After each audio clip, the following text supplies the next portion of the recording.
It's the Summer and Carren show.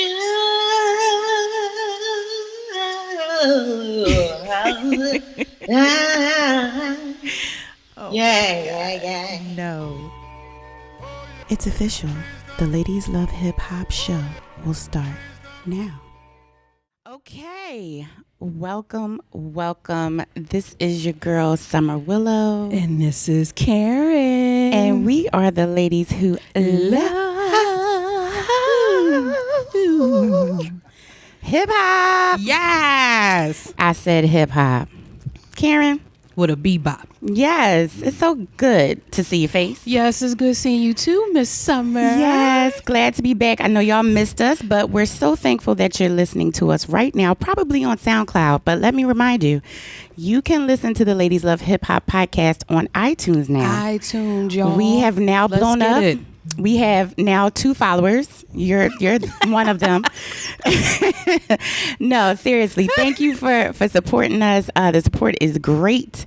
We're moving right along. And follow us on Instagram at Ladies Love Hip Hop. That's LUV. And Twitter by the same. We do have a Facebook page, but who goes on Facebook anymore? I mean, hard. I'm just saying. We're there, though. We are. So, Carren, how was your week, babe? It was good, but it was a little crazy. I was like, what's going on? Like, the weather? The weather and just like miscommunication. But this, I'm talking about work as usual. So it was a lot of miscommunication. I was running around like a chicken with my head cut off. Screw them. And I just was like, wow. Okay. This is what it's all about, you know? You know how they do you. How about you, Miss Summer? Look, I'm always good. I love the rain, you know. Yes. I love the sun. I love everything. I'm here. I'm happy. You know, we're back again doing what we love. So I'm ready to jump right in. Me too. So do your thing, Carren. All right, guys. So today we have on the Ladies Love Hip Hop podcast a Philly native as well as a hip hop superstar turned entertainment lawyer. A Howard University and Southern University alum, this artist blew up on the hip hop scene with his classic party anthem, The Theme, It's Party Time. Ow. The song took off and led him to work with and collaborate with artists such as the Notorious B.I.G., Busta Rhymes, and Kanye West. As an entertainment lawyer, he has represented artists such as Solange, Kobe Bryant, and Eric Roberson, to name a few. He is a family man who currently operates at an indie label called L Left Entertainment and is the co-host of his own podcast called Married to Hip Hop, as well as, just listen to this, guys, as well as being the newly elected governor to the Recording Academy of Washington, D.C. Amazing. I say give it up. Give it. One time, ladies and germs, Mr. Tracey Lee, Esquire. Yes. Welcome. Oh, man, I'm glad to be here. Long time coming, man. Yes. You know what I mean? It's so good seeing you. Likewise. Yes, amazing. How you feeling today? I'm fantastic, man. You know, I'm in town for my 30th high school reunion. My 30th year of being out of high school. So, got together with the guys and, chopped it up and just had some good times, memories and laughs and all that good stuff. So, everything's good, man. Everything's good. I miss my family, but, I told them this morning I'll be back. I know they blowing your phone up. Yes. A little bit. But when you coming home, dude? It's my daughter. My daughter be like, come on, Dad, when you coming home, man? Aww. Like, I'll be there.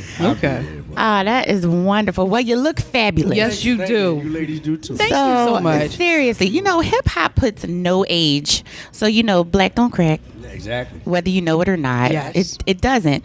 But then when you're in hip-hop, when hip-hop is running through your blood, there's like this double down of... you won't age. Right. The culture keeps us young. It keeps us alive. Able to relate to these young cats, you know what I'm saying? Even though they think we don't know, we know. Everything you done did. Yep. We might have switched up the drug, but we did everything you done did. You know Absolutely. Absolutely. So I think that our listeners are really chomping at the bit at this interview. So let's just jump in. I think we should jump in with our general first question because I love it. What's up? This is a question we ask everyone, Tracy, okay? Yeah. So my first question for you is Negro geography. What part of Philly did you live? Southwest, 55th and Woodland. You know. Southwest. I knew we Southwest. were kindred spirits. Yeah. You know what? She She got this Southwest West Philly thing going. I'm a Right. Germantown girl. I'm gonna say it every time. Damn it. You uptown a little bit. Sheesh.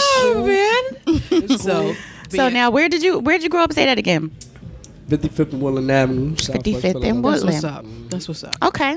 And what was life like on 55th and Woodland? Oh, it's, you know, it's wild, wild. It ain't wild, wild west. It's wild, wild south. Southwest. You know, it's, I mean, but back in the day, ain't nothing like it is now. You know what I'm Right. saying? It was more communal, more family, more. You know what I'm saying? Now it's Even with the drama, there was respect. absolutely. There were a little bit of boundaries. Like, I'm gonna meet you after school because you finish school. You're like, I'm gonna finish this class. Yep. Get all my homework And you meet me know? in the schoolyard. Like you had a location for when Yep. you was gonna get your ass whipped. It's like, here's the coordinates. the logistics. Like I'm not gonna shoot you up while you walking down the street with the innocent bystanders. I'm gonna meet you in the schoolyard. Man. But to be honest, I spent a lot of time up north too. You know what I'm saying? Because I went to Girard College, so Okay. it was like we were there. For those that don't know, I mean, if you're from Philly, you know what it is. Yeah. School with the big ass wall around it. Right. You know what I mean, it covers like 50 blocks. So we was in there most of the time. Okay. And then when we did leave, it was kind of like it was a lot of discipline there. So we had, we was mischievous. You know what I'm saying? So we hopped the wall. We would, do. You hopped that wall? What? What? All the time. What? He's like, We I talking scaled about it. that this weekend. I hopped the wall all the time. And where did you go? Hey man. Yeah, where did you go when you hopped the Listen, wall? This is so crazy. That's what I wanna know. I would never encourage my children to do this. It's very dangerous. We were 12, 13, 14, 15-year-olds roaming the streets, going to parties. I remember one year we hopped the wall and went to Girls High South Hop. We Oh, just talking are you serious? straight up. Wait. Hold on. Yeah, we crashed the joint. Everybody, you know what I mean? Did y'all walk in the what? street clothes or did y'all? Yeah. Okay, we I ain't love dressed- it. Yeah, we ain't dressed Hell like that. yeah. This was back in the And they was like, So yeah, we used to do stuff like that. Okay. Man. So I kind of roam the city a little bit. You know what I mean? well, Youngins. it's only right. It's only right. Right. But I wouldn't encourage that for kids. I mean, it's just too much out here now. You know Yeah, what I'm saying? it's way different. Yeah. I mean, we were talking about how we would walk. So I grew up on Crittenden Street. So like Crittenden and Haynes, cross the street from King High School. And we would walk from there to Cheltenham Mall. Yeah. And it's like, yeah, there's a bus that goes there, but no, it's more fun. Yeah. Walk through the hood, you bump into somebody, Yep. then it's 3 of y'all, and then it's 6 of y'all. You start picking up people. And that's how we all stayed in shape for a very long time. We Absolutely. walked We everywhere. used to walk down to the gallery every time. Yep. You know what I'm saying? Yes. But here's the thing. In that neighborhood at that particular time, it was a mixture of people. You had the Italians, you had the Puerto Ricans, you had the black people. So we would have to fight all of them. All the way through. And coming out. You know what Yep. I'm saying? 'Cause Sheesh. the kids behind the wall. The So kids everybody was like, yo, Damn. we're going to get them. Either we're going to jag them or we're going to That's test so them. You know true. what I'm Because saying? your school is close to Brewery Town, right? Yep. Yeah. Yep. Yeah, you know what I'm saying? So it was a serious. Rumble. It was a rumble. I kid you not, it was a rumble every time we left that wall. Okay. Well, But it made it strong. absolutely. Yes. That's what I was going to say. It's just part of the story. I know. So hip hop. Yeah. So you're at Girard College, you jumping the wall, acting all kinds of fool, Yeah. and we appreciate it. Yes. So hip hop. Yeah. When is your first memory of like just really feeling it? Oh, that's easy. And I think my memory is probably similar to most people's. When I heard Rapper's Delight. Okay. Outside, if you didn't grow up outside of New York, if you grew up outside of New York City, you didn't really get a taste of that. I mean, Philly had its own culture. Like I was just talking to Yvette Money the other day. You know what I'm saying? And with people like Lady P. Yeah. I go back. WHAT. Yeah. I go back to when hip hop was on the AM station. Absolutely. Talk about that often. So, Absolutely. Thank you, Lady you know what I Bay. mean? But I think my first taste was Rapper's Delight. You know what Okay. I'm saying? Sugar Hill Gang. I heard that in 79. And this is actually before I even got to Philly. Heard that on the radio. We was living in, I want to say New Orleans at the time. Either New Orleans or Baton Rouge or whatever. My mom, she's always trying to make a better life. She Absolutely. worked for Blue Cross for many, many years. Okay. Shouts out to mom. You know what I'm saying? All the moms. Yeah, absolutely. Yeah. So, when I heard that, I was like, yo, what is this? This is crazy. Right. You know what I mean? The way he putting the words together, you know what I mean? It wasn't really say. I mean, he did say something. He was telling the story, but it was the hip, the hop. A hip to the hip to You the know, he used the hip. good times bass line. I'm like, oh, yeah. Yeah, it was dope. This is me. It was All dope. day. It was a party. That was me. What else did we want to do? It's just party. Now, I will say this. Uh-huh. I mean, and you probably was leading to this. The first time I knew I wanted to rap, you know what I'm saying, was when I heard Melly Mel. I see Melly Mel brought it to another level. Yeah. Which is still relevant today. You know what I'm saying? Like, when you heard the message, it was like, what now? Okay, now he's on something different. This dude ain't, you know what I'm saying? He ain't playing. Nah. He gave you a very vivid picture. Like, he got to tell you something. Yeah, exactly. So that's how that whole thing transpired with me and hip hop and the culture and all that. You know what I mean? Well, you know what? We all have our own different stories about it, but I think. Say, what's yours? So we agree on one thing about the introduction, Summer and I, is the fact that our brothers were the ones that were instrumental in introducing us to the really good hip hop. Because like you know, we all grew up listening to what was on the radio. Yeah. Planet Rock was the one that did it for me, right? But my brother bought the Planet Rock album and he tagged it all up. And he was like, here, you need to listen to this, right? Yeah. And so, like Summer and I, we talk about this often. You know, it's our brother's taste that helped form what we were going to listen to. Absolutely. And this is why Ladies Love Hip Hop came about, because a lot of men are not used to women having this kind of functioning brain. Everybody thinks we like Drake and Hammer. And there's nothing wrong with them, you know. Did you say Hammer? Yeah. Okay. You know, I always gonna shout out Hammer. Okay. Too now. Yeah. Like my wife is a huge Salt and Pepper. Me too. Absolutely. That's what drew her in. Right. Now you're seeing your image. And it ain't MC Light. Like MC Light was more. She was tough. You know what I'm saying? Salt and Pepper brought that feminine side. Right. Absolutely. Well, go ahead. I'm sorry. No. It's just like, you know, just the fact that the introduction really was from our brothers, and we talk about that connection of being women that love hip hop. Who was it that introduced us? Like I said, you know, your big the brother. men in the family. A lot of times they have that higher quality. Like they believe in the sound, the quality of music. You know, where women, and that's how we're forming our listening skills is based off of that. Yeah. I mean, just to add to that, also the element of, you know, our culture with the block party. So Planet Rock, I mean, hands down, the block party, Planet Rock. Yes. Like you could smell the barbecue, close your eyes. You could hear little Reg and them running up down the street. You know, And somebody just fell off their bike. Clarence.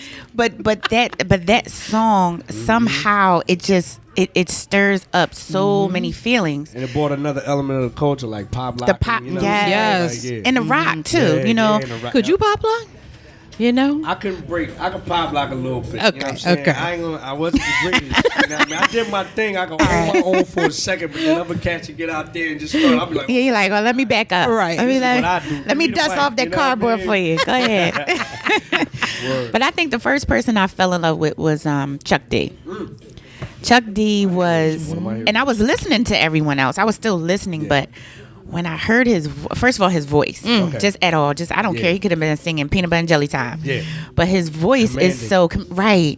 And so it was Commanded like, attention. okay, listen to what I'm saying. So I'm like, okay, I'm listening. Word. And then what he was saying, I'm like, what say what? Nah, that's one of my heroes. That's one, like, and I was saying Melly Mel was the one that actually got me to want to rhyme, but LL took it to another level. Yeah. Because LL, back then, he was using the big words. See, people don't understand the transformation that LL Cool J. Right. He was using the big words, and I was always fascinated with words. Right. You know what I'm saying? But then he brought a solo energy to the table like I had never seen before. This is 84. Like, as far as him on stage, you're talking about a young cat, he closer to my age. So he's 16 years old. He's fresh, new. Yeah. He got the flyness with him with the bell top Kangos and all of that. Yeah. The ropes, the dookie ropes. Yeah. He just brought a energy to the game that I was like, okay, I want to be like him. Right. That's it. That's the guy. You know what I'm Right. saying? And so that's what took me from just wanting to rhyme and say some ill stuff to, okay, I want to be the complete package. And that's, to me, what LL brought to the table. You know what I'm saying? You made a good point too about how, so just the whole idea of hip hop and how it started in the DJ and the party and all of that. It was really like it really did start off as a crew love thing. Like it was a crew thing, like your neighborhoods, different gangs and all of that were involved. But you did bring to light something about like the solo, like LL just coming out like Melly Mel. Like it's just, most people had. Mel was still a part. He was a part of it, crew. right? And that's the thing. It's like one individual, although dope, was still connected to a crew. But when you see a LL rise up, like by itself, him and his radio, you know, him just, you know, acting crazy, and like, and then the fact that he had skill. Yeah. you know, in the tracks, and like everything was just on point. And it's like he certainly inspired a whole, you know, set of solo MCs. artists. That's right. Like people don't like I'm a historian just like you guys. So especially when you're talking to younger cats, and I don't even mean like the kids. I'm talking about cats that's like even 10 years younger than you. You know, like maybe late 30s. They forget like you, because you wasn't like, I was at After Midnight. You know what I'm saying? I remember when they did the freestyle joint and they taped it at After Midnight and they started playing it on Power 99 like it was a regular record. Wow. You know what I'm saying? So, and a lot of those bars, he actually put in Rock the Bells and Yo Rock and all that other stuff. So I go back to that. You know what I'm saying? Yeah. So when people start talking about, you know, LL, he got soft, he talked to the ladies. He like, evolved. You got a short memory. Yeah. Or you just don't know. Right. You know what I'm saying? No, you just don't know. Yeah, exactly. Please, first of all, that was one thing about hip hop that was amazing when it, you know, kind of in its earlier years. Everybody was different. Yeah. Everybody it was like superheroes. Yep. Yes. It was like everybody. It was like DC, Marvel, you know, like your favorites. It was larger than life. I you know what I'm saying? I know. Who these cats with the leather jackets Yes. and hats? And you could Adidas. tell who was who. Yeah. This is the old grandma coming out. It's Grandma Jones, Sister Back Jones. in my day, Man. okay, the guys enunciated their words. Word. I can understand everything they were saying. Word. So, And even when you couldn't, like, because I know now, I listen back to stuff and I'm like, oh, that's what he said. I ain't even know. oh man, But it was still like, the energy was different. It was different. The energy was just different. And to that point of the variety, I mean, nowadays I cut on this radio, or no, I'm lying. I'm lying. I don't cut on no damn radio. But if I am listening to the radio or whatever, and it's like back-to-back songs, and I'm like, well, who? And they're like, that was Future, and da-da, and blah-blah, and blah-blah, and blah-blah. And I'm like, that was 5 different people? Right. But I it thought all that was sounded the like same. one album. Yep. It all sounds the same. I'm confused. Okay, so in all fairness, all right, to all the kids that's listening out there, in all fairness, We love you. We love you. And- Absolutely. And we're working from an advantage point. They're at a disadvantage. Why? Because we were there from its inception. Right. Yeah. So we brought a different type of energy. This was brand new, fresh, you know what I'm saying, coming from the streets. You know what I'm everybody saying? was poor and broke and wanted to shine. Exactly. And you were repping your side of town. So Right. you were authentically you. Yep. And more importantly, there wasn't billions of dollars on the table. Yep. Nope. It was just love. Money changed everything. Yep. Yeah. Once the joint, you know, for lack of a better term, once it went commercial Yeah. and corporations started getting involved, that's when And the everybody culture wanted the changed. formula Exactly. to make the money. Right. So it became programming now. Absolutely. Now we're in the programming phase. Absolutely. You know what I'm saying? Whatever's going to make a buck. And whoever sets that line or set that bar, everybody else going to follow. Absolutely. You know what I mean? So what about you? So what about Tracey Lee? What up? Yeah. What up? How did this whole persona just raise up? Okay, so what aspect of it? Okay, because there's different aspects of So we're going to talk about the original MC Okay. coming on the scene. I got you. Okay, so like I told you, I had a few influences, and shout out to Grandmaster Caz and also to Kumo. Yeah. You know what I'm saying? They helped form. Did you the say shape. Kumo D? Yes, absolutely. We'll tell you the story later. Oh yeah, I want to hear. It. You know what I mean? But that's really, because I was a part of the crew as well. You know what I'm saying? That was just, you know, what it was back then. Absolutely. But somebody identified me way back then. Like, it was a crew of us, like we was called the 5 MCs, and they identified me as the voice that stood out. You know what I'm saying? And you know, You have a very distinctive voice. thank you. You do. Appreciate that. You know what I'm saying? Comes across Yeah, well. That's what's up. Yeah. So, you know, and I'm a humble cat, you know what I'm saying? I'm like, all right, cool, but it's all about us. You know what I'm saying? It's all about us. Well, eventually it got to the point where it was just me. You know what I'm saying? And to be honest, I was trying to get deals when I was in high school. I sent my demo. This is back in the day when we had cassettes. Yes. You were like, where can I send my demo to? So I sent it to Next Plateau. I sent it to Def Jam. You Wow. know, of course, no response. So by the time I got to Howard and got accepted at Howard, I always have another passion. I'm a sports fanatic. Okay. I wanted to be a sports broadcaster. So I was like, you know what? might as well put this thing to the side. Ain't nothing gonna happen from this. I'm gonna go to Howard, get my degree. Right. I studied radio, TV, film. Yes, I did too. All right, that's what's up. Where'd you go? Temple. All right, that's what's up. Temple gave me the money. Howard, I got accepted to Howard in Spelman. But when I saw that financial aid package was negative 3,000, I was like, wow. Like TU. Wise, very wise decision.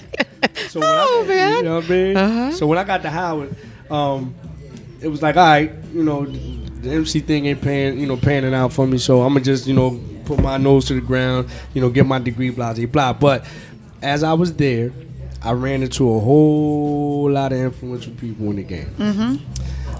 One guy, this guy named Derek D. Angeletti. Yes. Oh, man. So I One saw of the him. greatest producers of all time. That's my guy right there. So I saw him and this cat named China Black rhyming in front of Blackburn Center one day. I was just walking, and they was, no music, no nothing. They was just, either snapping a finger, or somebody was doing a beatbox or something. And he said something like, "I'm like Toyota, oh what a feeling," and he just spitting the joint. I was like, I can't put this mic down. Do you hear this? You know what I'm saying? Like it was calling you. He was like, challenge. Yep, I ran up on him and China. I was like, yo, man, I'm saying, are y'all a group? So we got to chopping it up. But he inspired me. You know what I'm saying? He didn't know it at the time. But he inspired me to, go back to my dorm and be like, I got to Yes. get back up. So Dorm raps. You know what I mean? Shout out to dorm rappers. Exactly. So that was really the ignition or the igniting point of me jumping back in the game, and now I'm gonna pursue this thing for real. I'm here at college, but I use and I got my degree. I got out on time, in between all the fun and all of that. But it gave me inspiration to say, when this is all said and done, and even while I'm here, I am still going to pursue my music career. You know what I'm saying? And so from that, my name was L Rock for the longest. You know what I'm saying? Because that's another old. You know what I mean? But then when I got my deal, D Dot again, because he fast forward, he became an influential part of me getting signed to Boss Storm Entertainment. He went to Howard too, right? Yeah, okay. D-Dot, Yeah. Mark Pitts. I don't know if y'all familiar with him, but he is management. He's management, but he's the president of Boss Storm Entertainment. Okay. And even to this day, he deals with J. Cole. He deals with Chris Brown. He deals with Miguel. Okay. So he's still prominent in the game, but I was his first artist that he signed. Wow. Boss Storm Entertainment. Okay. And so basically, they came up with the great idea, and we fought for a long time because L Rock was my name for years. He was like, nah, we need to change it to Tracey Lee. I was like, Tracey Lee, no, that sounds soft. I'm not. Nah, man, it's more marketable. Right? And so, I had to think about it. I was like, you know what? My mama named me Tracey Lee, so why not use Tracey? Mama can't be wrong. Oh, man. You know what I mean? And that's what it is. You know what I'm saying? Then went from Tracey Lee to Trey Lee. Yeah. It got a little bit more thugged out. Yeah. I shortened it up. Like Trey Lee. You could just call me Trey Lee. Exactly. So, that was the whole, long story short there. But Mark went to Howard at the time. Sean Puffy Combs. Yes. What a time to be at Howard. Anthony Anderson went to Howard at the time. Wow. Taraji P. Henson went to Howard at the time. Marlon Wayans went to I remember that too. This is all going on while I'm there. Like in between 88 and like 95. Like that was like the golden era of hip hop. And Shy, the R&B went group, to Howard right? at the time. Wow. Like all of this is going on. All of this at the same damn time. But Cockroach you know what's crazy What? is that how it comes in cycles, because Howard is also known for the other like R&B soul acts that came out, which is you talking about Roberta Flack? Yes, all of them, all the greats. Yeah, M2 who else? The Blackbirds, that entire crew. All of that. You know what I mean? But then you got the other arts like Debbie Allen, Allen Rashad. You know what I'm saying? So it's a mecca. But talented. When we went there and nobody saw it, but like nobody saw what it was going to be today. But it was just something in the air. It was an entrepreneurial spirit. It was just something about the culture during that particular time that you knew, or everybody knew. Yo, you standing next to somebody. Yeah. Don't you love that feeling? I feel that feeling every time I sit next to you, Carren. That's what's up. You know what I'm saying? I do. I love you. So when I love you. I love you. When did you understand that when you put your song out, like, I made it? And in light of that, I'm going to put on some of one of our favorite songs. Yeah. We made it. Let's do it. Yeah. So when did you feel it? When did I feel it? I'll be honest. I was leaving. Okay, so basically we serviced that record for, I say, a couple months before it actually popped. We gave it to Flex. We gave it to in New York. We gave it to a bunch of the Clue. We gave it to a bunch of people. But Red Alert was the one that heard it. Wow. And said, "Oh no, this is a go." Okay. Once he touched it, Yeah. Did he say that? Yeah. Yeah. Exactly. You know what I mean? Exactly. Straight up. Nah, he did. He did. You know that's his thing. That's his signature. But once he touched it, it was a go. But I didn't really, and it was on Battle of the Beats up there on Hot 97 and all that. And I was like, okay, this is serious. But I tell you, when I knew it was it, when I was leaving New York and I was driving down south, but I was coming through Philly, and Cosmic Kev had it on Power 99. And it's just something about getting your record played at home. You know what I'm saying? My God. I heard the joint on the radio. I was like, oh, it's real. No, that thing It's just. real. And this is around Thanksgiving, 896. This is before we shot the video and all that. So it was during the holiday. Okay. But I heard that joint on the radio. I was like, oh, man. That thing was, listen, We here. 96, I was in at Westchester University. Shouts out to Westchester. Woo. Yeah. And the parties, we in the, oh Lord, we in the purple gym. All right. And you cut that thing on? Yeah. Yep. I'm talking about everybody got Yes. same It was time. a Party walking spiritualness. around the whole, I mean, it was just like, it was really fresh. And it really was the anthem. Yeah. And and the thing was, I was a little leery because it sounded different from everything. Like at that particular time, I think the Benjamins was popping, and there was some other joints that was, that was the records. But indeed, I produced that one too. But it was just something about that record. It just sounded different. It sounded like something like what you really listen to it, like, what is this? See what I'm saying? It was fresh. It Yes, was it, like and it was in line with the Benjamins. Yeah. Because it still had. I mean, I know as an artist, and you're putting out music, in the same quarter or the same month as somebody else. Yeah. You do, you're concerned like, what's my single, what's their single, and Right. it's coming out, and you're like, you sure you want to put that one out? Like, let's do something else, and it's like, no. First of all, back to the whole idea of being and sounding different. There you go. But it was energy. It was high energy. Yes, it was. And that's where we were at the time. We were still dancing heavy. Yeah. We were still partying heavy. Yeah. And it was a party anthem. Yep. Every DJ needed that. And it's still surreal to me because when I hear you guys talk about the record, it's like, and I see it when I'm performing somewhat, but I kind of be zoned out a little bit. You know what I'm saying? Because I'm into what I'm doing, kind of. I'm still relating to the crowd, but it's still, when I hear you guys describe what the feeling was and what was going on, like, and I wasn't in these places, like you talking about parties when DJs played the record and how people reacted. It's still surreal to me when you describe what the feeling was in there. Like I'm trying to put it into words, but I can't imagine what you're saying or how you felt. You know what I'm saying? I'm listening to what you're saying, but it's like, Felt good. Really? It's like it affected like You did that. like Yes, you did. Okay. You did it. Wow. Congratulations.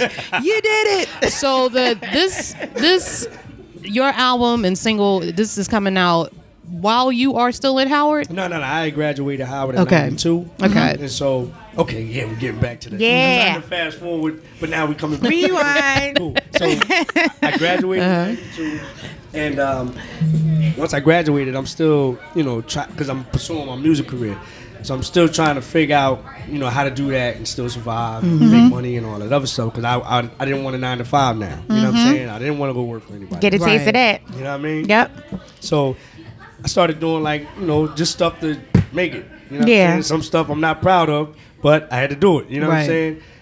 Also working at grocery stores, you know what I'm saying? Also parking cars, you know what I'm saying? Security guards overnight, you know what I'm saying? Making it happen. You know what I mean? So from 92 to 96, that's what I did. You know what I mean? And then all of a sudden, those relationships that I had built, like the D-Dots and the Mark Pitts and all that, well, really it was Dot. Dot had always kept me in mind. You know, he always knew that I had skills. So once Mark, and mind you, these two were also up under Puff at the time. So Mark was managing Big. Dot was a part of the Hitmen. So once Mark parlayed his situation and got Universal to give him a deal, that's when Dot was like, yo, remember Trey? Yo, you know what I mean? That's a good friend. I know. Yeah. So he formulated. Shouts out to good friends. Exactly. So he planted the seed, man. You know, and I always and to this day, like we working on some new projects now. And actually, he's in the Philly area. I don't know if y'all know that. You know what I'm saying? He live uptown. No. Yeah. So Hiding. he's around. Okay. He's around. Keep hiding here. You know what I mean? Okay. So but yeah, so he planted the seed in Mark's head, and then you know the rest is history. You know what I'm saying? I just love it. Yeah. I'm soaking it up. You know, you gotta like So to answer microchip that. Yeah. So to answer your question, I had been out, years. Like I was 26 when going on 26. I signed my deal April 96. Okay. The record actually got released. Even though they were playing it in the fall or winter of 96, it didn't actually get the release date until 97. Gotcha. And we shot the video January or February of 97. And then I dropped the album, and same day as Big's joint, Life After Death, which was a mistake, by the way. Wow. Why? You know why it was a mistake, right?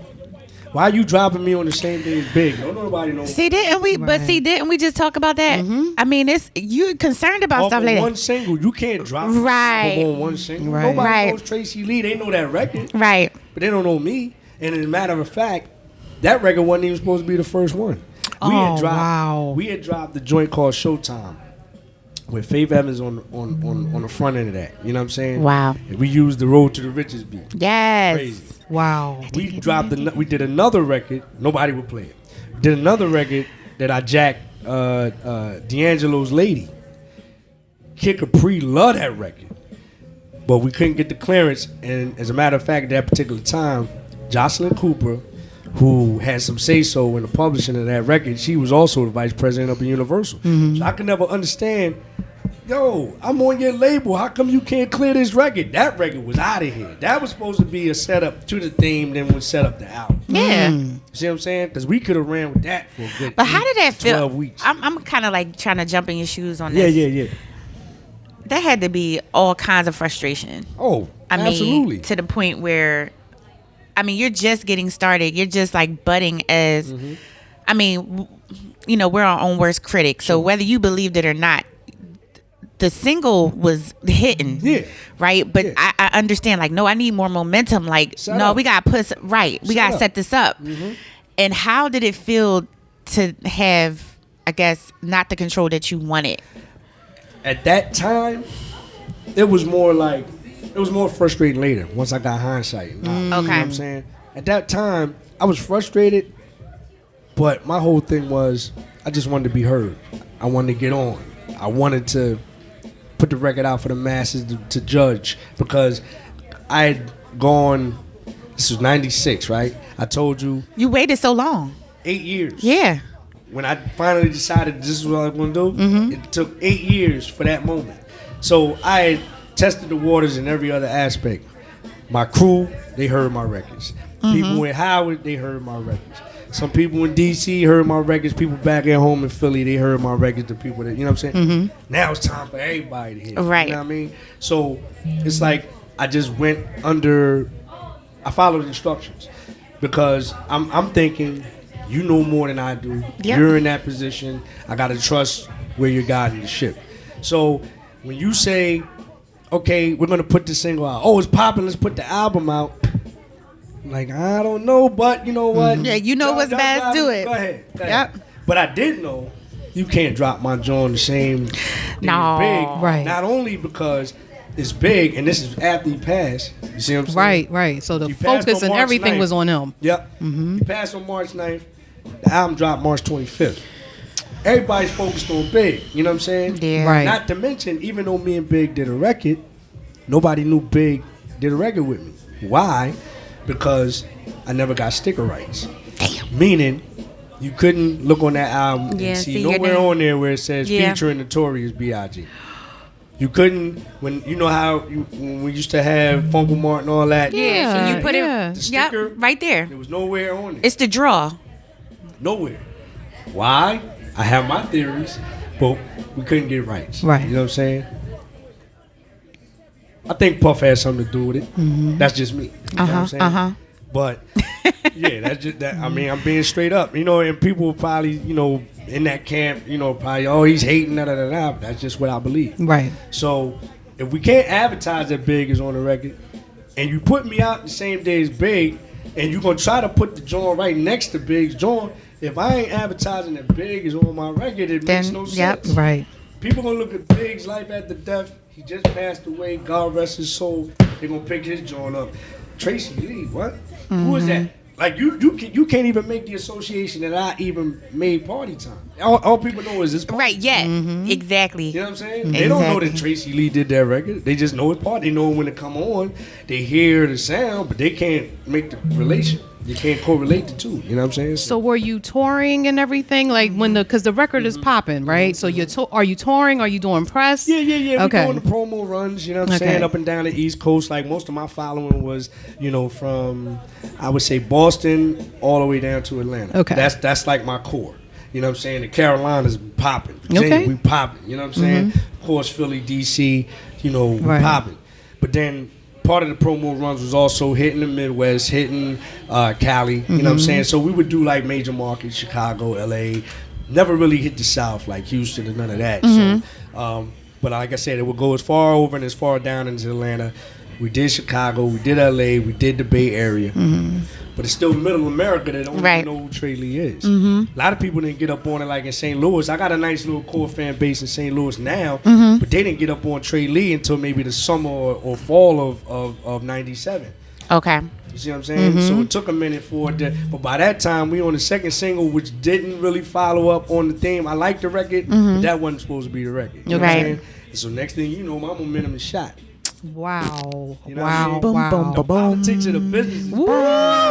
So this probably will lead to what we want to know about you, which is you going into being an entertainment lawyer. Right. So I'm feeling like because of what you just told us, that was the inspiration. Yes, the inspiration and the passion behind, look, all right, I see what's going on and I want to be, you know, use my story and then use my knowledge to maybe help others in the industry. Indeed. So talk to us about that. But not initially. It was another hindsight moment. Oh, was it? Was like, I was trying to get paid, son. Yeah. You know what I mean? What you talking about? We talking about give me the loot. You know what I'm saying? As we talking about dates, we talking about 97. This is all transpiring. I seen it go up and down just like that. From the highs to the lows in 12 months. Can I just say something to you too? I just realized you were also in the middle, not only like you said, the album coming out, but all of that so-called East Coast, West Coast beef. So you're probably in the studio at the time, you know, doing your album and all, and just all of this groundswell of vitriol from both coasts, and it's just like, let me like, and you're putting out a party, and you're like, hey, can't we all just get along? You know, interesting story. Yes. Just like I said, nobody knew that me and Big did the record. Right. Well, there was a couple people that knew me and Big did the record out in California. Okay. I went to outside of Oakland, went to this radio station, and we were talking about the Many Faces album and all that other stuff. Next thing I know, the producer of the show gets a phone call. So while we're sitting there, I seen a dude come over and whisper to, you know, the radio personality. So then the radio personality looks at us and was like, okay, well, we're going to wrap this show up. You know, thank you for having us, da-da-da-da-da. You know, give a shout out to Tracey Lee. So then he pulls it to the side. We got a death threat on the phone. Like, what? Like, you got to get out of the studio, man. We got to call and send somebody, you know, they threatened to kill you. I was like, what are you talking about? Because of the affiliation. Be right with Big, yeah. Whoa. That is crazy. Whoa. Wow. So, to speak to your point, as far as being in the middle of that whole East Coast. Yeah. You know what I mean? Just because I did a record with Big, now people want to threaten my life. You know what I'm saying? Which I was, you know, at the time, I'm like, whatever. Ain't nobody. You know what I'm saying? Because I'm out. oblivious to a lot of stuff because I'm enjoying myself. I'm enjoying some of the fruits. You know what I'm saying? And at the time, I didn't know how. I guess the position that I was in wasn't conducive to success. So in the midst of it, I'm just enjoying myself. I'm enjoying the opportunities. So 97, like I said, I saw it go from high to low. 98 comes around. Now it's time. Okay, so what's the next move? Still signed to Universal, but by storm, had left and went to LaFace. So Universal gave them an option. They said, no, they didn't really give them an option. They said, you can leave, but we keeping something because you still owe us some money. Yes. So Trey had a little bit of success. We're going to keep him. Like, he was the most successful person on your label. By storm, thank you, you can go. So now I don't have a support system up there. So they gave us a budget for the second album. And without the support system, what was your creative energy like then? I was still hungry. I wanted to, you know what? I wanted to get back in the ring and prove myself. You know because I felt like I didn't get the opportunity. Now stuff is starting to come. Now the hindsight is starting to come in. Now we talking about 98. It's like, damn, man, I was just popping 12 months ago. What happened? Right. Okay, cool. Let's get back in there. And then here's the other thing. Many Faces at that particular time was different from everything. Everything was more direct. Everything was more A to B line. You know what I'm saying? The audience is we want you one way. We want another Party Time record. You know what I'm saying? Yeah. We need that.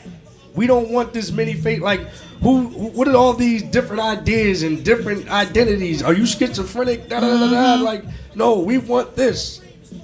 But I was being creative. I'm an artist. This is what it is. Right. See what I'm saying? So at that time, that was one of the things.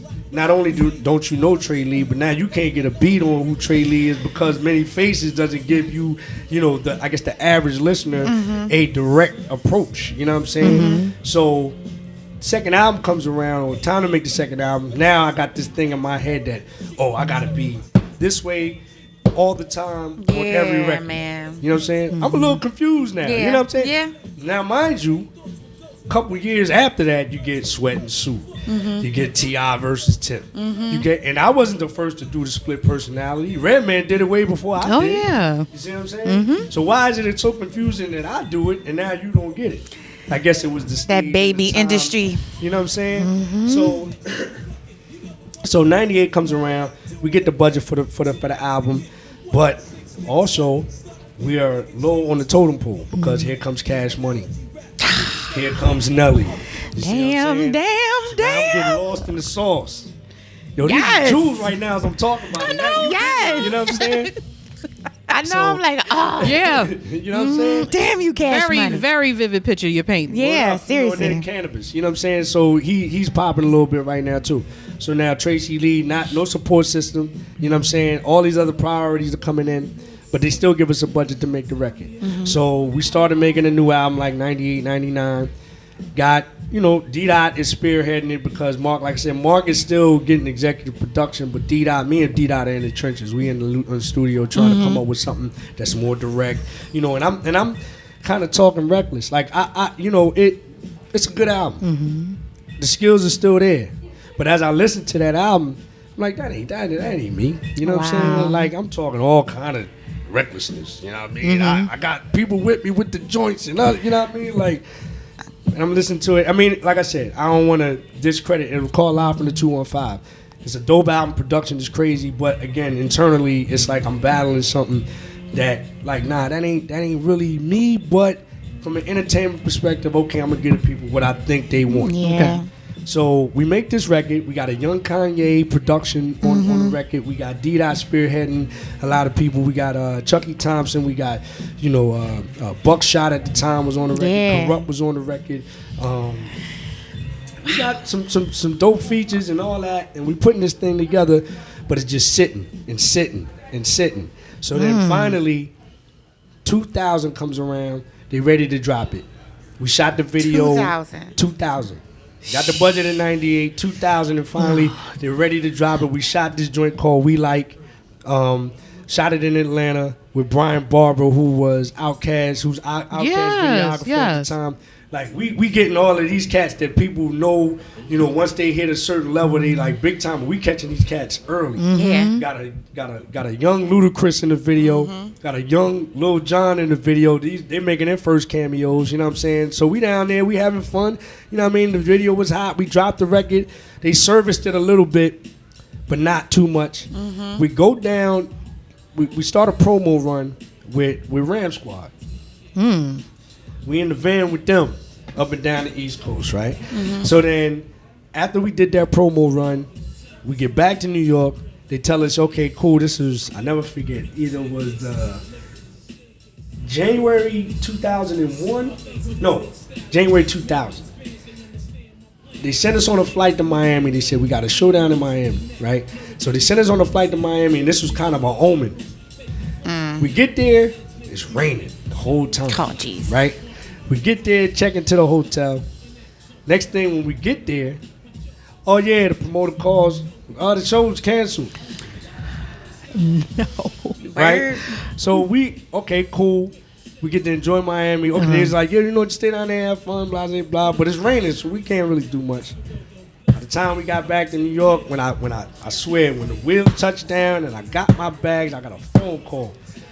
D-Dot, I don't know if it was Dot or whatever. They hit me. No, somebody at Universal.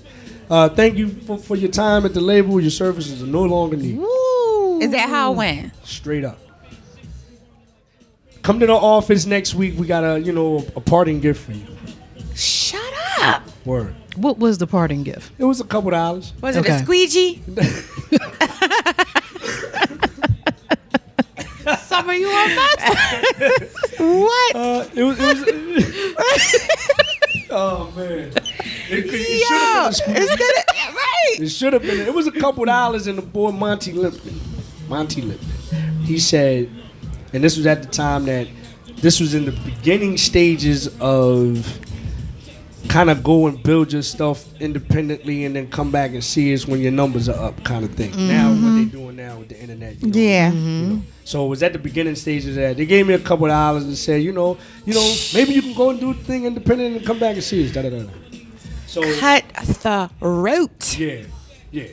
I mean, that's what it is. Now I'm just sitting there kind of numb. You know, I leave the office, I'm kind of numb. I'm like, okay, what do I do? I go back to my mom's crib. Not proud of that. I didn't want to go back there. Stayed there for about maybe 4 or 5 months. I'm sitting up in the attic, like I had already laid the attic out. I'm still, in the midst of, like, I'm not being a bum. You know what I'm saying? I'm still getting out, trying to make some things happen across the country, da-da-da-da. Yeah. I had a little stash, and I was smart enough. Thank God my mom told me about economics early. Yes. Shouts out to mom. Yes. Yet again. So I had, some money stashed, what That's I mean? what's up. So, but I'm there for 4 or 5 months, and then one day, she came upstairs and was like, you got to go. Yeah, I don't care where you go, but you got to leave here. You got to get up out of here. And I'm looking at her dumbfounded like, okay, what am I going to, I don't know, but you got to go. You know what I'm saying? You 30 years old, you got to leave. Come on, man. Get up. Do something. So then I called my brother. I moved down to Atlanta. You know what I'm saying? Okay. Still with a little bit of money in my pocket, but now the money is dwindling. Yeah. I get down there, stay with him, me and him, share an apartment for about, I guess, 6 months to a year. He decides he's going to grad school, so he's going to Michigan. Yo, the lease is up. What you gonna do? This is a real life story right here. My money is dwindling at the time. Met a young lady at that particular time. Thank God, we're not together anymore. But she kind of picked up a little bit of the pieces, helped me pick up a little bit of the pieces. Okay. But again, the money is dwindling. So I never forget it. I'm a very spiritual cat. So I go to church. I got maybe about $7 in my pocket. Like this is it. You know what I'm saying? So I'm like, okay, what am I gonna do? Like I don't have a gig. I'm at the particular time my ego kicks in. It's like I'm not going to get a job. I'm not doing that. You know what I'm saying? Like I'm an artist. My video is still getting played. You know what I'm saying? People still recognize me. What that look like me going to get like a regular job, but I'm at that point. My back is up against the wall. So I'm constantly praying. I'm constantly meditating. I'm constantly asking God, what am I going to do? So I take that $7. I go to church. And I say, you know what, man? I can't do nothing with this. I can go get a burger or something. I'm going to just put it in the plate. Give it to God, man. Hey, help me figure this out. Right. Oh, kid you not. Maybe about 4 days later, I get a call from Wayne Barrow. Wayne Barrow is, okay, Mark is the CEO, Wayne Barrow is the president of Boston. He hits me up and he says, I got a call from Universal Publishing. They say they got a check for you, but I don't know how much it is. I don't know, but you might want to give him a call. Praise him.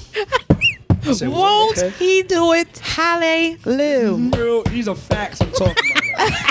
As the kids say, facts. Yes. Facts. You know what I'm saying? Uh-huh. So I call them up. They said, yeah, Tracey Lee, yeah, we got a check for you, da-da-da-da. Just give us an address and we'll send it to you. Matter of fact, we have 2 checks. I said, word? Okay, cool. I'll take 2. So I get the 1 check. I give them the address. I get the 1 check. It's like $7,000. I said, oh. So you doing cartwheels all up and down the street. Backflips. I said, what? Splits. You took my $7 and turned it into $7,000? Yes. Are you kidding me? Woo. I get to pay my rent a little bit. Yeah. Go get a meal. I take the young lady out that I'm dating at the time. You know what I mean? Thank you. I'm all right with him. I know, like, yes. Hold up. Hold up, it's better. another check. It's another check. So then another check comes in, $56,000. I say, oh man, won't he do it? What? Oh man, I sat there. What? I looked. I cried, man, and I hadn't cried real tears since I graduated from high school. You know what I'm saying? I sat there and I cried real tears. Yes, man. you did. You better have. Cause I'm about to cry now. Yo, that was so real to me. Yo, I couldn't believe it. My bad. So, cause you're on your album, you said this was a publishing check. Yeah. But, so you were the sole writer on your album, I was right? a writer on. I was for my everything that I did. I was a writer. For. But Did you ghostwrite for anybody? Nah. Okay. Well, yeah, Mad Rapper. I did a couple hooks. Okay. On the Mad Rapper album. You know what I'm saying? Okay. But it was just back checks that I never. You know what I'm saying? I guess they didn't know where to send it. Or Right. what have you. Because I was kind of a nomad when I was, moving around with the Many Faces album and doing promo and all that other stuff. You know what I'm saying? I didn't live in my mom's crib. I was living really out of hotels and places that they put me up in. Yeah. So I didn't really have a physical address. Yeah. So I guess they held on some checks all that time. Shut up. So Oh now I my got this God. money. I'm like, oh my God. And then on top of that, you know what I'm saying? This is start dancing. You know what I mean? Don't you dare say you won the lottery too. Oh, And bingo. but the thing And was, Quizzo. remember when I said, my ego wouldn't allow me to go get a gig. Now the floodgates opened up. So now I got this money, but I'm like, I don't know when this is going to run out. You know what I'm saying? Because I don't know where the next source of Absolutely. money is going to come from. So then I went and got a job. You know what I'm Good saying? brother. I You're got a good job. brother. Like moving furniture though is crazy. Like I'm working the errands, but it gave me humility. You see what I'm saying? There you go.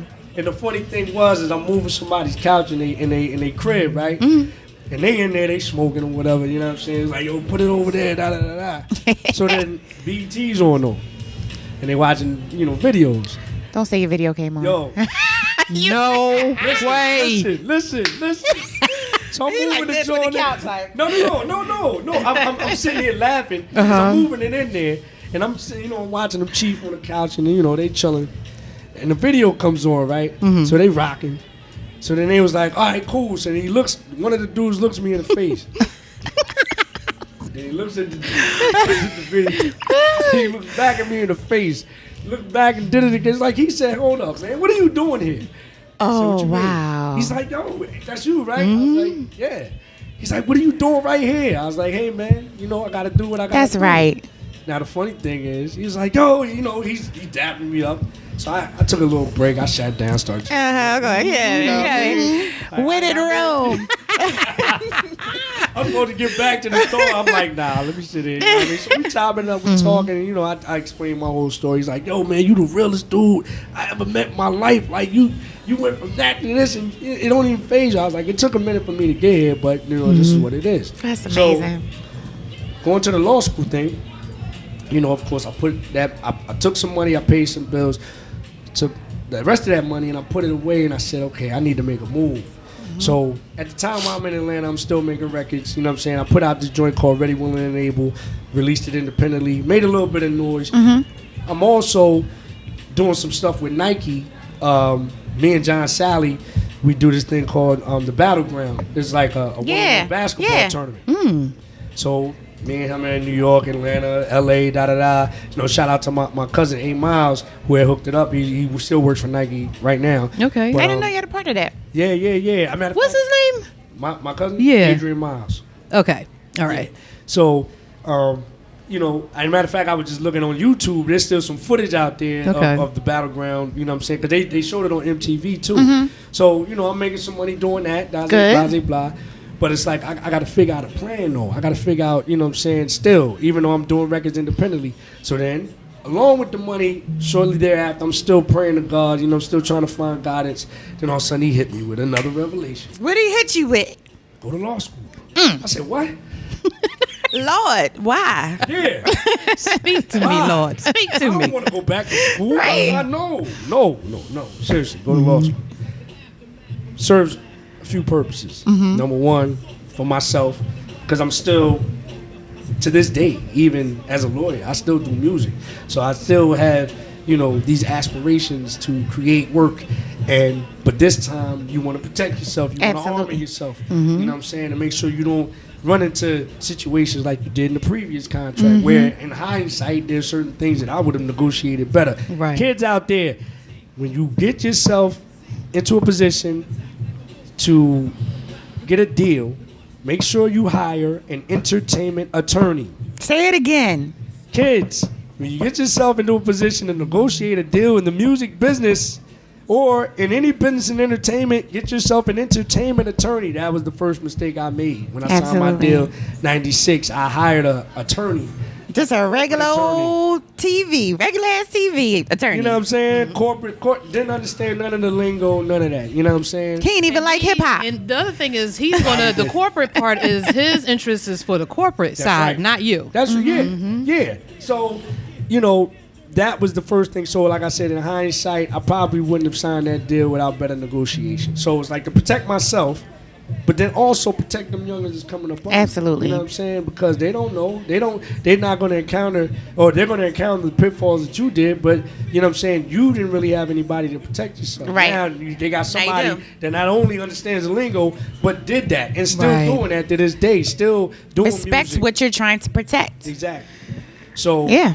That's where the whole, go to law school, man. Just take that money, take a portion of that money, pay for law school, and that's exactly what Good for you. 2003, went to Southern University, graduated in 2006, passed the bar in 2007, been a licensed attorney ever since.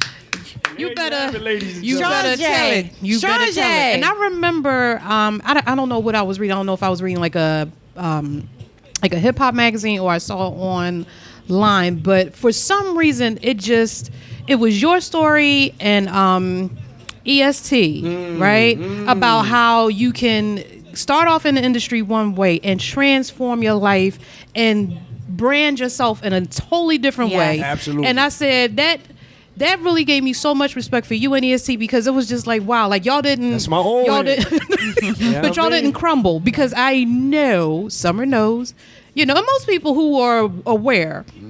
The industry is no joke. Yeah. It is not fit for man nor beast. But I mean, like, you got people that are so creative, and that's all they want to focus on, but there's a business behind it. Yeah. And the business is about protecting Universal, and not all the time letting the artist shine, so absolutely. Nah, man. Like I said, I really salute you on your transformation. Thank you, man. I do. I'm so excited for you. Nah, man. And the thing That is inspiring. Nah, but you know what?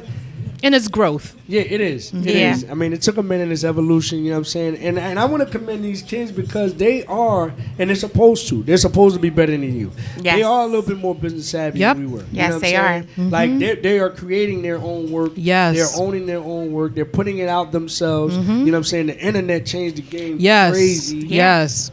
And for good. I mean, Do you think about that sometimes? Yeah. Do you think about if you had what's going on now back then? All the time. You know what? A funny thing is before I got my deal, I left this out of the story. While I was in college, myself, my man Cal's on Top, who's from Camden, and my man Kwame Anthony, who's from California, we created a label in the dorm called Funky Hit Records, and we put out a maxi single.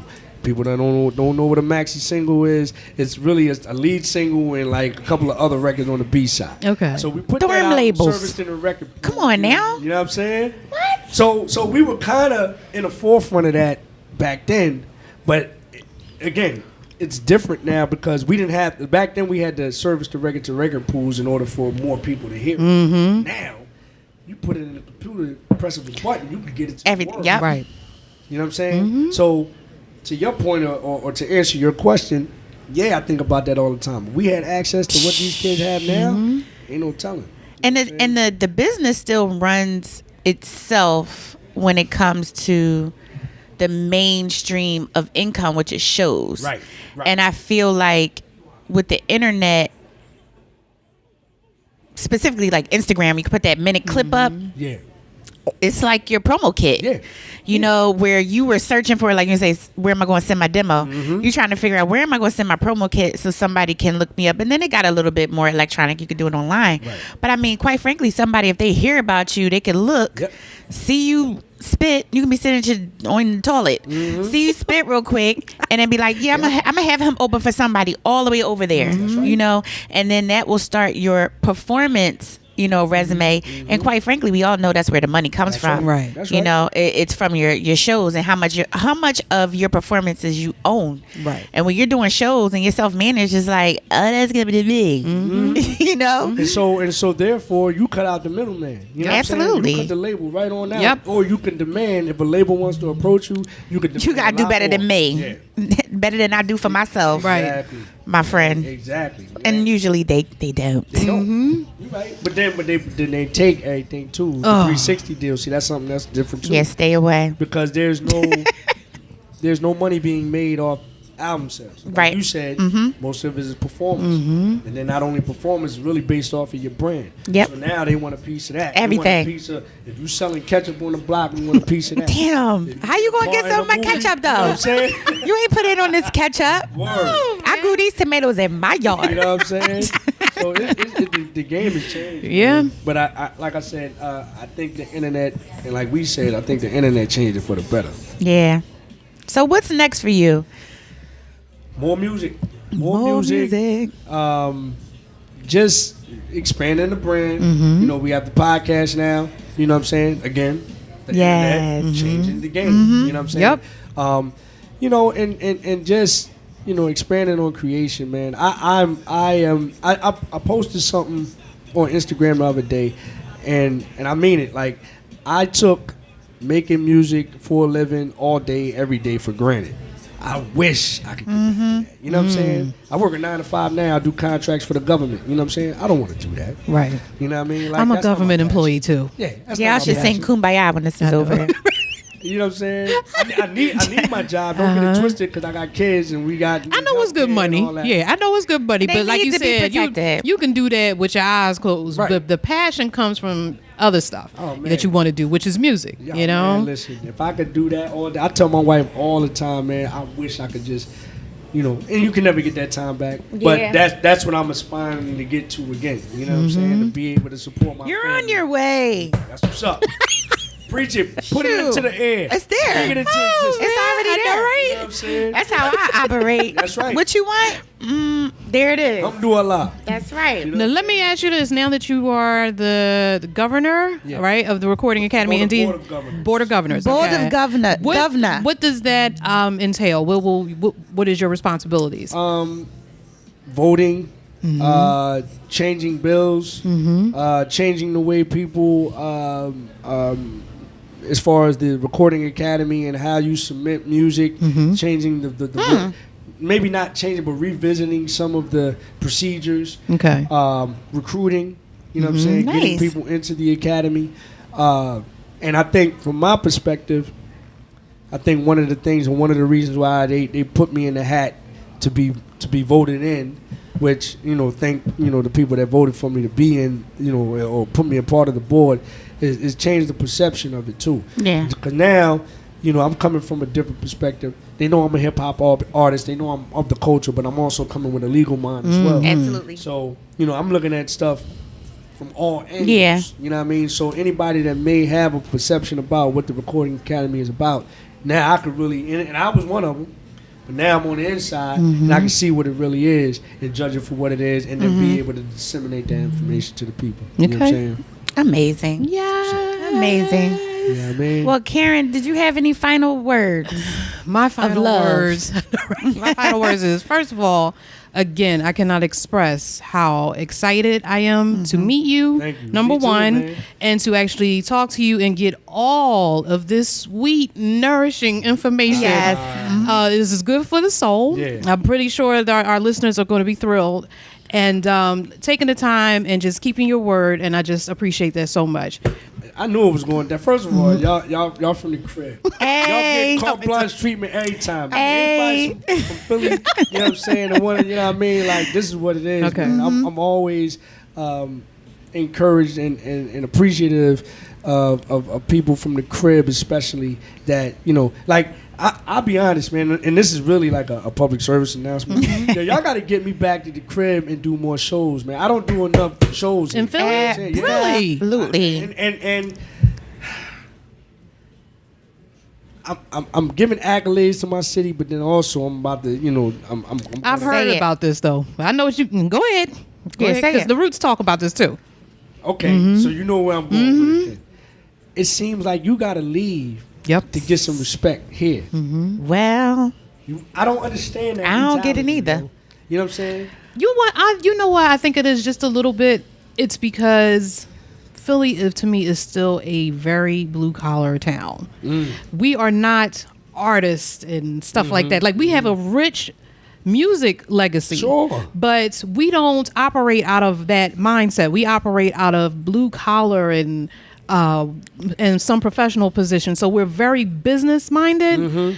And you go to New York, LA, like, they believe in all of it. They have so many organizations that, protect the culture of all of the arts. So when you go to New York, they're like, come on in. In Philly, we're all like, yeah, that's nice. But like you said, you got to leave. But I'm about to counter.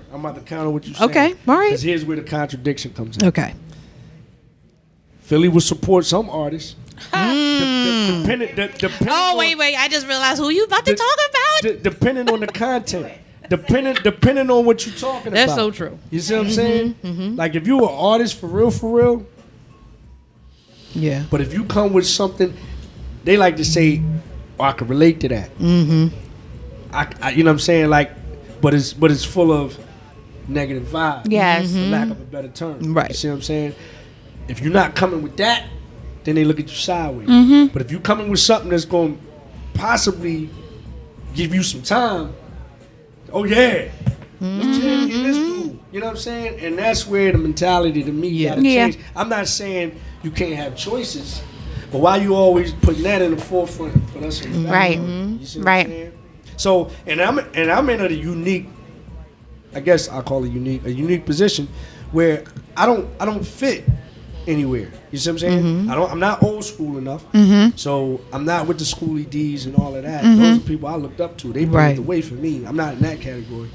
I'm not with Beans in them because I'm not in the street like that. You raise a unique point here. You see what I'm saying? I'm not over there. I'm not with Meek and them. Right. That's my young boy. You know what I'm saying? Right. And all of them cats. And I'm not Uzi Vert because they really my young boy. Right. That's yes. the grandkids. You know what I'm saying? So where does Trey Lee fit? Right. Trey Lee fits in everywhere. Yes. I appreciate that. that. You know what I'm saying? Thought. I think I'm in the same thing with Thought, but Thought he's gold. Like, he's out of here. You know what I'm saying? Plus, he's part of a band.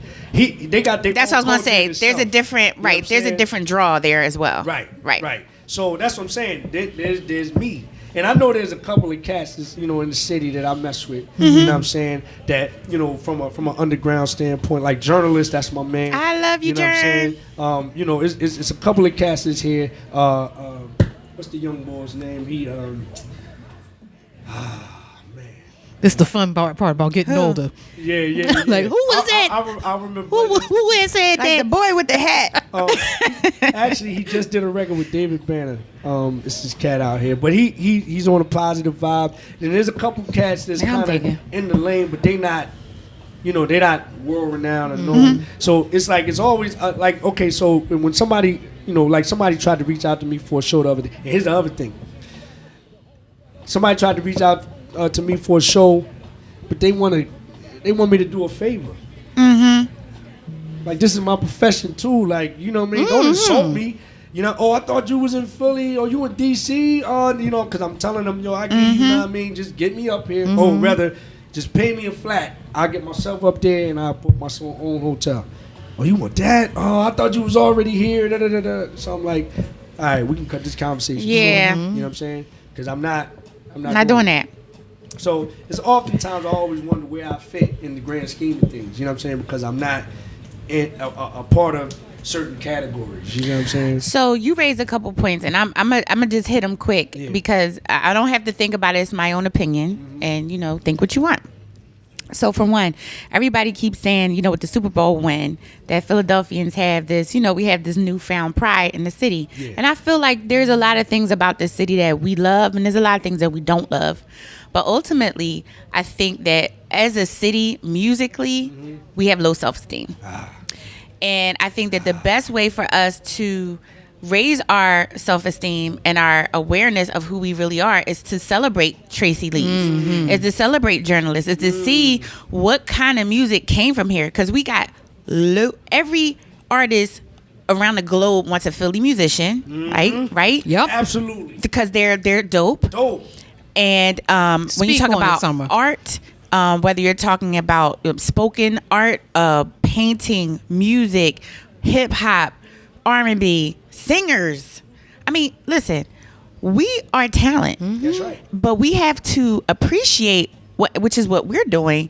You have to appreciate what's come from here so your chest can raise up a little bit. Right. Yep. So I feel like Philadelphians kind of understand the roots to be successful, Jill Scott to be successful, or even Meek.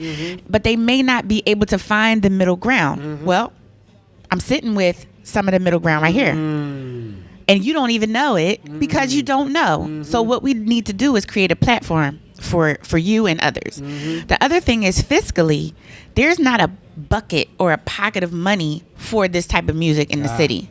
So when you're thinking about, a concert, for the Philadelphia Orchestra, there's 3 venues I can think of right now that an orchestra can perform, and there's going to be money put into it happening, and then there's going to be a revenue stream from that.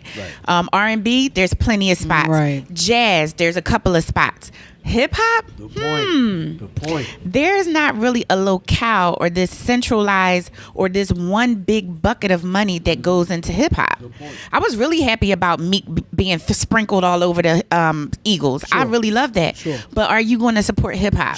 And I'm not sure that the city as a governing body is going to support hip hop. So we need to understand that part and realize that, hey, if I want to bring Tracey Lee in here, I'm going to need a couple $1,000. Now, who's going to help me with that? You ain't even gonna need that much. Listen, yes, I do. Let me be your manager. You be my lawyer. I'll be your manager. Okay. No, you're right. I spoke out of turn. But truly, no. We just need to back our words. That's what I mean. I started a foundation because we are always helping each other out in silos, and we need to collectively put money together to heal our communities from within. Indeed. So it's like every dollar that comes in goes right back to the same community. Indeed. That's how I roll. So that's what we need to do about Philly, Philly music. You're right. So until we can organize that, and it can happen because we've been talking we've been having them conversations. We forming, and it's going to happen because we speak it into existence. It will happen, but we just need the vehicle. Yeah.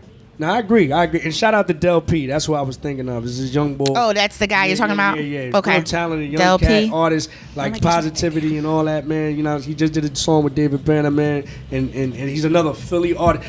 And the thing about him that I like, if you look him up, he's always, every time he posts something, be like, yo, man, come on, Philly. Like, support your own, man. Absolutely. Support your own. He's big on that. You know what I'm saying? He's not afraid to stick his chest out and sing. But we're going to look him up. I mean, like, support your own. Absolutely. And that's what we got to do. That's why we do Fridays are dedicated to Philly. We didn't have to do that, but we did have to do that. And it's so, what I love about Philly Fridays so much is because Summer and I be pulling, digging, okay, in the crates, literally. And Summer will find a gem, and I'm like, oh my God, like this. And what bothers me about Philly too is the fact that so many talented artists, they give of themselves, right? I mean, really give of themselves with their all, right? And then I feel like people just suck every part of their creativity and so they don't want to do it no more. And then use it and they blow up, and everybody from Philly sitting here like, you know, that's my style. Yeah. So if they come back out, I know a couple people outside the city that's really contributions. Please, you know what I mean? please don't get me started. Yeah. So I'm saying all that to say, you know, it's just big names now. Yeah. You know where I'm at with it, but we'll talk off camera. Yeah. So, but like I said, you know, that's always bothered me because, like I said, it's just a rich legacy, and it's just, you know, like, and what I feel like if they come out with an album now, right, the audience and the fans and stuff will say, oh my God, he's biting off of the big name artists. And I'm like, no, let's rewind the tape. Let's rewind the tape, okay? Check the tape. Look at the receipts. Get under the hood. Yeah. You know what I mean? Check the replay. Like, Okay. All right. You got to stop people dead in their tracks. And like someone was saying, this is why we do Philly Fridays, okay? Because we're like, right. You gonna give us the respect, okay? Exactly. And it really is. It's an eye opener. It's very educational, you know. And I feel like we're helping to preserve the legacy of Philly hip hop. Good. And we will. Going forward, that, man. And whatever y'all need from me to do that, I'm here. You know what I'm saying? we gonna keep you in the loop. That's what it is. I mean How that, about though. that? I mean Absolutely. That. Oh man. So we appreciate you. Thank you so much for being here. We are going to sign off, and once again remind our listeners to follow us on SoundCloud, follow us on iTunes, hit us up, engage with us. We love how you engage with us on our IG page. So shouts out to all of you. Ladies Love Hip Hop LUV, and also on Twitter. My name is Summer Willow, and this is Carren. And one more thing. Yes. Before y'all tag, go. Just let me give the people my tag. Yes. You know what I'm saying? Just real quick. You know what I mean? Self-indulgence. No, can you?